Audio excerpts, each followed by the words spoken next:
Well, good evening, everyone, and welcome back to Let Us Connect, live here in Santa Barbara and on Channel 17, and we're just going to have another wonderful show. There's so many marvelous shows lately that I know you're all just waiting to hear about it, and you're going to enjoy this because I have a good, wonderful guest that's come back again, and I can't wait to get started. So let me give my little pitch for Sunday unfoldment circle at the Goleta Valley Community Center, room 6, every Sunday morning at 10:30.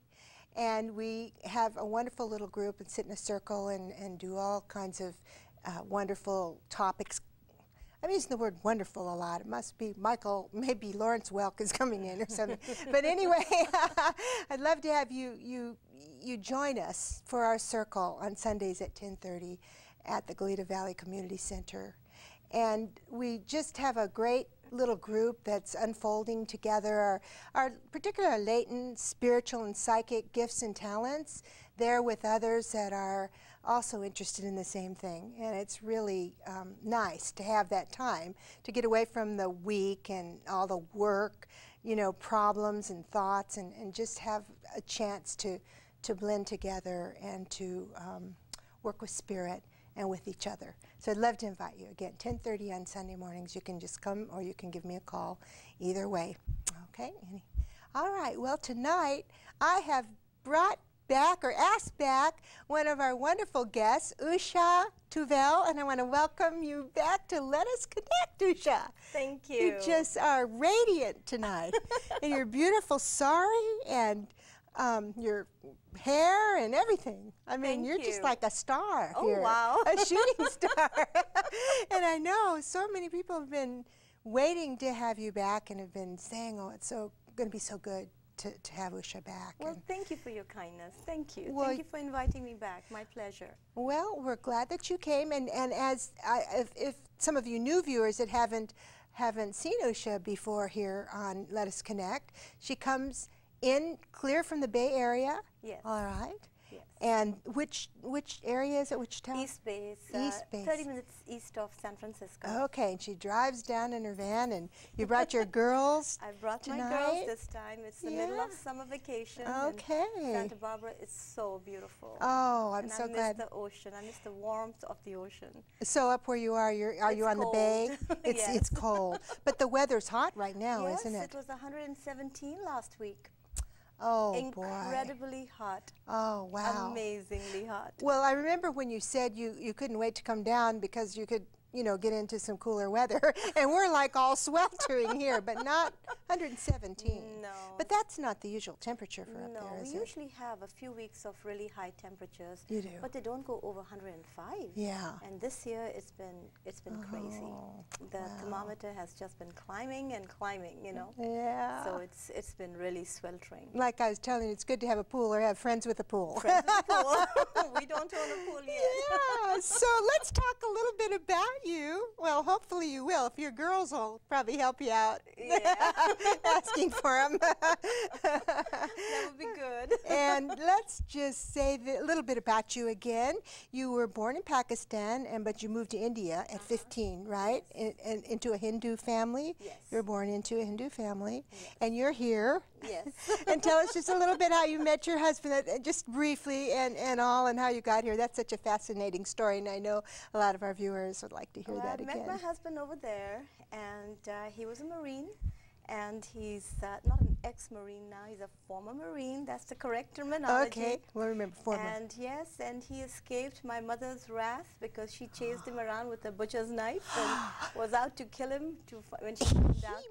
He must have really, really wanted to be with you.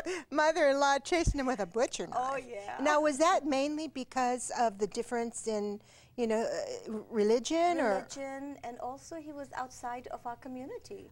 You know, we're a pretty close-knit community. Yes. It's not, it's from the southern state, and our language is different, our clothing is different, and girls usually marry a guy chosen by their parents. Okay. So arranged marriages usually are the norm.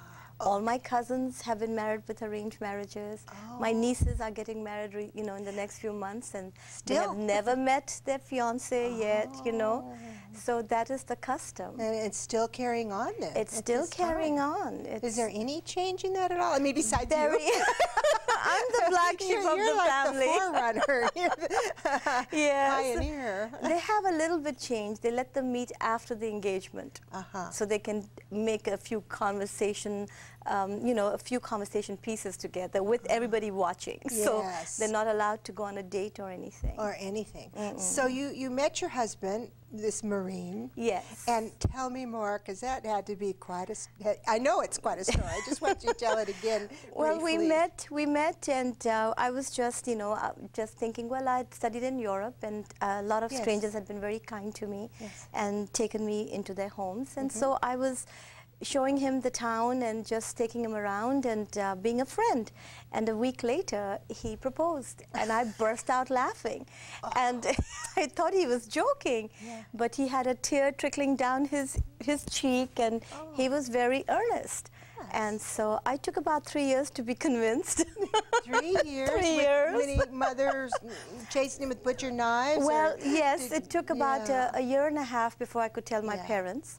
And when I told my parents, my mom was just really besides herself, and she felt so betrayed that I would do something like that, that I would actually think of picking my own choice in a person to get married to and spend the rest of my life with, So here you are. Here I am, 30 years later. 30 years later with 2 lovely daughters, and I don't know how the relationship is now with your parents back in India, but I guess I guess you've made your way.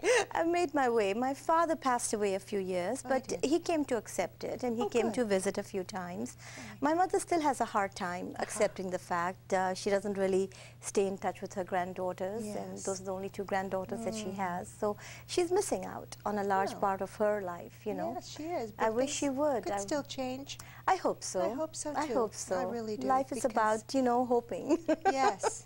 Now, you are Hindu, and you were also, blessed, though, with a wonderful guru. Yes. With a Sufi, or tell us a little bit. I was 18 months, and I had polio, and I was paralyzed back down. And so my mom took me to different doctors and surgeons in England and Germany, and they just never gave her a 100% chance of recovery after very complicated surgery. So she had faith in her guru, and she took me to see him. And he laid his hand on my head and just told my mom, don't worry, as she grows, she will walk. And sure enough, as I grew, I walked, and it was total paralysis before that. And now, even though I've went to doctors till I was 27, because my parents would, send me out to see a new surgeon. Some new technique was developed. They'd send me out. And he said it's a miracle because I have 0% muscles in my knees. No muscles in your knees? No muscles in my knees, and I can walk. So it truly is a miracle, and he blessed me with that. And he blessed you with that. Absolutely. And you get around very well. I get around. I fall, but I get around. And so now, how did you begin, again, just briefly a little, tell us a little bit about how, were you psychic or spiritually oriented from the beginning, and then through your education, did you continue with those gifts, or how did you come into this wonderful work that you do now? Legacy. Yes, really quickly though, because we want to talk about some other things. Not too quickly, just so we can cover. Just so we can.